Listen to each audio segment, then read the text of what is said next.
Hello everyone, कैसे हैं आप लोग सब। Welcome back to Fatima physics. आज के इस क्लास में हम लोग बात करने वाले हैं थर्मल एक्सपेंशन की वजह से, हीट की वजह से जो एक्सपेंशन होता है उसको हम लोग बोलते हैं थर्मल एक्सपेंशन।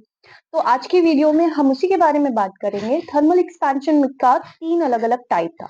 अगर लेंथ में इंक्रीज हुआ तो उसको हम बोलते थे लीनियर एक्सपेंशन, अगर एरिया इंक्रीज हुआ तो उसको हम लोग बोलते थे एरियल एक्सपेंशन, या नहीं तो उसी को हम लोग बोलते थे सुपरफिशियल एक्सपेंशन।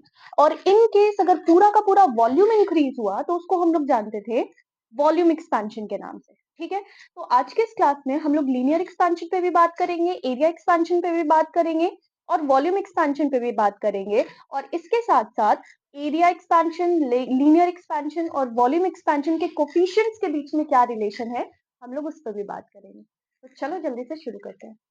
तो देखो, हम लोगों को सबसे पहले बात करना है थर्मल एक्सपेंशन के बारे में। थर्मल एक्सपेंशन क्या है? तो it is the phenomena of increase in dimension. Dimensions बोलने का मतलब लेंथ में, ब्रेथ में, हाइट में, या फिर एरिया इंक्रीज हो जाए या वॉल्यूम इंक्रीज हो जाए। तो increase in dimension of the body due to increase in temperature. यहाँ पे किसी बॉडी के डायमेंशन में इंक्रीज किस वजह से आ रहा है? Because of increase in temperature. Temperature बढ़ने की वजह से उसके डायमेंशन में इंक्रीमेंट हो रहा है। उसी फिनोमिना को हम क्या बोलते हैं? Thermal expansion. आप जल्दी इसका एक्सपेरिमेंट वीडियो भी देखने वाले हैं, आपको जल्दी मिलेगा। रीजन क्या है भाई? तो थर्मल एक्सपेंशन का रीजन ये है कि जब कभी भी हम किसी भी ऑब्जेक्ट को, किसी भी चीज को हीट करते हैं तो उसका जो मॉलिक्यूल्स है उसकी काइनेटिक एनर्जी इंक्रीज कर जाती है। काइनेटिक एनर्जी इंक्रीज कर गई तो उसमें रैंडम मोशन होने लगता है और उस रैंडम मोशन के कारण से मॉलिक्यूल्स जो है वो दूर दूर जाती है। तो जब मॉलिक्यूल्स दूर जाने की कोशिश कर रहे हैं तो जाहिर है कि वो अपना लेंथ, वो अपना एरिया, वो अपना वॉल्यूम बढ़ाने की कोशिश करेगा। तो वही है हमारा thermal expansion. When an object is heated, particles starts moving randomly, and thus the average distance between the molecule increases. As the result, the object appears to be expand when heated. ठीक। और जब हम इसको ठंडा करते हैं तो क्या बोलते हैं हम इसको? तो जब हम इसको ठंडा करते हैं तो जिस तरीके से गर्म करने की वजह से वो एक्सपैंड हुआ है, उसी तरीके से ठंडे करने की वजह से वो कॉन्ट्रैक्ट भी करेगा। तो इस फिनोमिना को हम बोलते हैं निगेटिव ऑफ थर्मल एक्सपेंशन। क्या बोलते हैं? Negative of thermal expansion. तो चलिए जल्दी से अब हम लोग बात करते हैं टाइप्स ऑफ थर्मल एक्सपेंशन की। तो टाइप्स ऑफ थर्मल एक्सपेंशन में हमारा सबसे पहले कौन सा आ गया? Linear expansion. फिर आता है एरिया एक्सपेंशन और फिर आता है वॉल्यूम एक्सपेंशन। जिसमें से सबसे पहले हम लोगों ने डिस्कस किया था लीनियर एक्सपेंशन।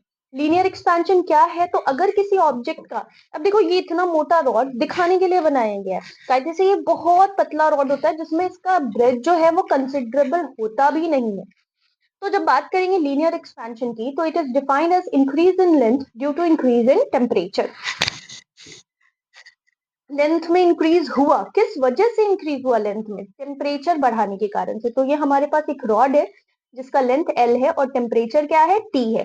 और इस रॉड को जब हीट किया गया तो इसका लेंथ इंक्रीज हो गया कितना? डेल्टा L से। तो फाइनल लेंथ अब इसका हो गया L प्लस डेल्टा L और इसका टेम्परेचर हो गया है T प्लस डेल्टा T। तो अब यहाँ आप ध्यान से देखिए और ये बताइए कि इसमें कितना इंक्रीज होगा, मतलब इस रॉड के लेंथ में हीट करने की वजह से कितना इंक्रीज होगा, ये किस पे डिपेंड करेगा?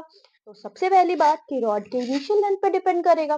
क्यों भाई? अगर रॉड छोटा होगा तो बहुत ज्यादा इंक्रीमेंट तो नहीं आएगी ना। तो चेंज इन लेंथ प्रोपोर्शनल होगा इनिशियल लेंथ के। और चेंज इन लेंथ दूसरे किस फैक्टर पे डिपेंड करेगा? टेम्परेचर चेंज पे। तो when we combine these two equations हमें क्या मिला? Change in length is directly proportional to initial length into delta T. Here this L is initial length. और जब हम इस प्रोपोर्शनैलिटी के साइन को हटाएंगे तो हमारे पास क्या आएगा? तो जब हम इस प्रोपोर्शनैलिटी के साइन को हटाएंगे तो हमारे पास आएगा एक कांस्टेंट, या फिर अभी तो ये है ना। तो change in length is proportional to L alpha delta T. और जब हम इस प्रोपोर्शनैलिटी के साइन को हटाएंगे यानी कि हमारे पास delta L will be equal to what? Proportionality के साइन को हटाएंगे तो एक कांस्टेंट आएगा और उस कांस्टेंट को हम बोलते हैं alpha. Alpha L delta T, where alpha is what? Alpha is a constant. ये अल्फा को ऐसे थोड़ा घुमा देंगे क्योंकि प्रोपोर्शनैलिटी का साइन और अल्फा में फर्क पता चलना चाहिए, है ना। तो अल्फा क्या है? तो अल्फा इज अ कांस्टेंट जिसको हम किस नाम से जानते हैं? तो known as the coefficient of linear expansion. तो change in length is equal to alpha L into delta T. अगर यहाँ से हम अल्फा निकालना चाहें तो यहाँ से एल और डेल्टा टी कहाँ जाएगा? डिवाइड में आएगा। तो alpha is equal to delta L by L into one by delta ठीक है, ओके।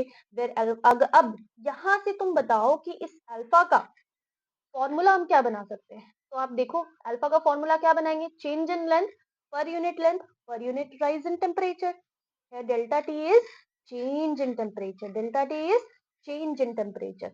अल्फा का यूनिट क्या होगा, तो ये देखो चेंज इन लेंथ और लेंथ का जो यूनिट होगा वो तो कट जाएगा, तो अल्फा का यूनिट जो टेम्परेचर का यूनिट होगा उसके इनवर्स में आएगा, है ना। चलिए, तो आई गेस लीनियर एक्सपेंशन समझ में आ गया होगा। अब बात करते हैं हम लोग एरिया एक्सपेंशन का। तो जिस तरीके से लीनियर एक्सपेंशन में क्या था, चेंज इन लेंथ था, उसी तरीके से एरिया एक्सपेंशन में क्या आ जाएगा, चेंज इन एरिया।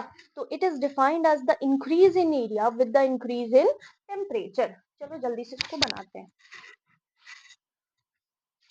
जैसे मान लो कि हमारे पास एक बॉडी है जिसका एरिया ए है और इसका टेम्परेचर कितना है, T। हमने इसको क्या किया, हमने इसको हीट किया, और हीट करने के कारण से क्या हो गया भाई, तो हीट करने के कारण से इसका एरिया जो है वो बढ़ गया। कितना बढ़ गया, तो A प्लस डेल्टा ए।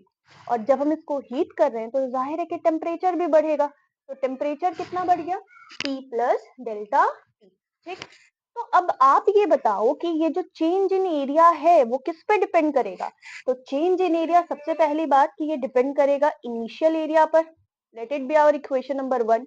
और दूसरा, ये चेंज इन एरिया किस पे डिपेंड करेगा, तो चेंज इन एरिया डिपेंड करेगा किसके ऊपर, हम कितना हीट दे रहे हैं, यानी कि चेंज इन टेम्परेचर, यानी कि डेल्टा टी पे डिपेंड करेगा। Let it be our equation number 2। अब जब हम इन दोनों इक्वेशन को कंबाइन करेंगे बाय कंबाइनिंग इक्वेशन 1 एंड 2, तो जब हम इन दोनों ही इक्वेशन को कंबाइन करेंगे तो हमें क्या मिल जाएगा, change in area is proportional to A into delta T.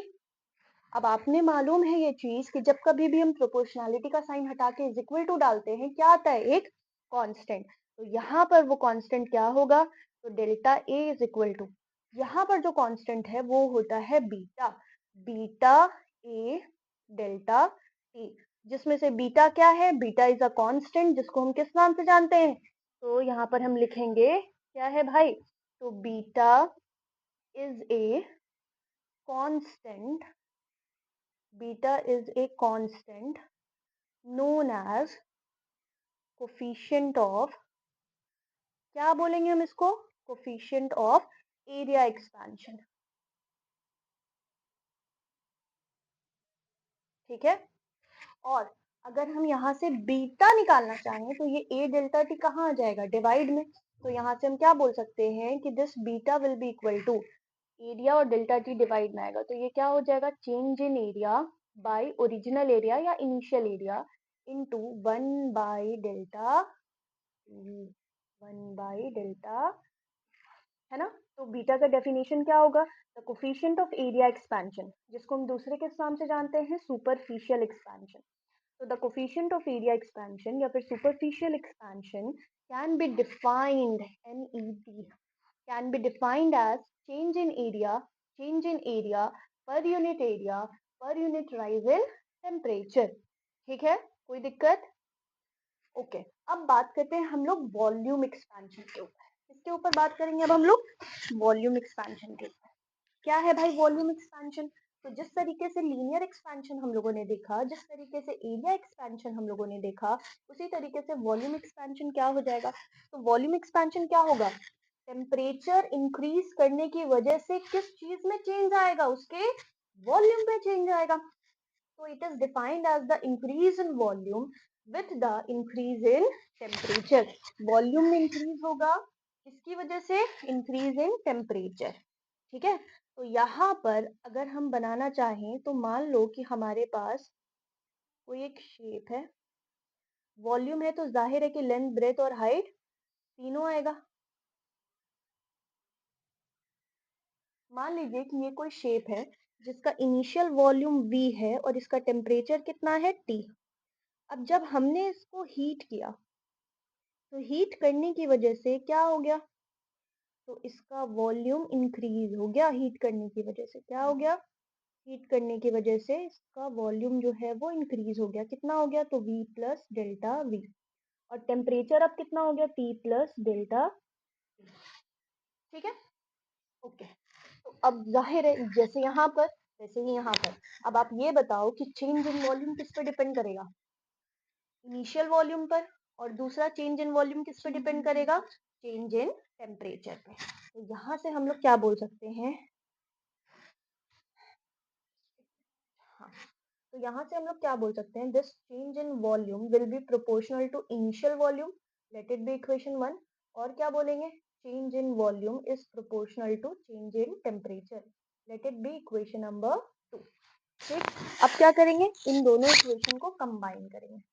तो यहाँ पर हम लोग क्या लिखेंगे, बाय combining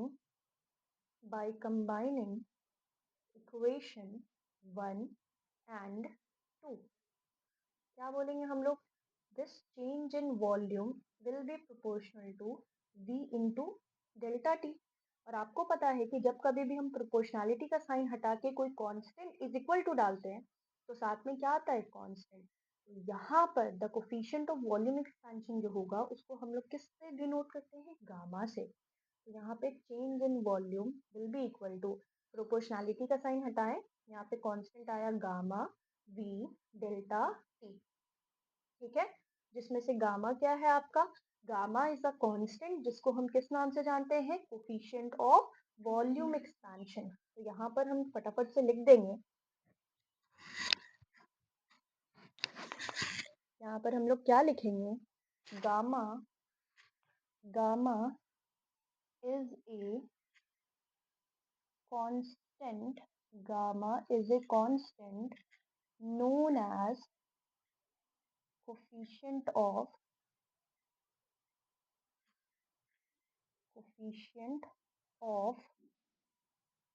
volume expansion।